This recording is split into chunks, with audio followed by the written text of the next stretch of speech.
Aunty, ও aunty. হ্যাঁ মামনি, বল কি হয়েছে? আমার ওপরের রুমের ওয়াশরুমের কলটা না কাজ করছে না আন্টি, একটু চলুন না প্লিজ দেখে দেবে। আচ্ছা চল দেখি, চল চল। তুমি বসো মা, আমি গিয়ে দেখছি কি হয়েছে। চলো দেখি। আচ্ছা তাহলে তুই যা, দেখে আর ঠিক করে।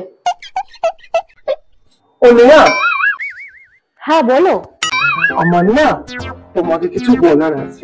অনেকদিন ধরে বলবো বলবো করছিলাম কিন্তু বলতে পারছিলাম না। আমি না তোমাকে অনেকদিন ধরে পছন্দ করি। I love you Neha. দেখো অভি, আমি ওরকম টাইপের মেয়ে নই। আমি মরবো একজনের সাথে আর বাঁচবো একজনের সাথে।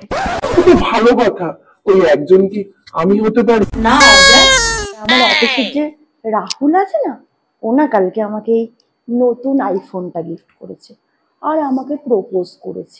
আর পাশের পাড়ার যে অর্জুন আছে না, ওর সাথে তো আমার 2 বছর ধরে রিলেশন আছে।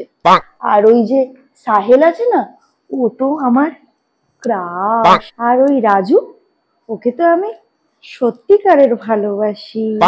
আর অভিষেককে তো আমি বিয়ে করব। আর সানি তো এত কিউট যে ওকে কোনো মেয়ে নাই করতে পারে না। আচ্ছা দেখো, যদি কোথাও একটু আমিও অ্যাডজাস্ট হতে পারি। কি বললে তুমি?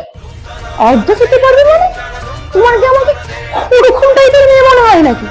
দেখো অভি, আমি কিন্তু ওরকম টাইপের মেয়ে নই।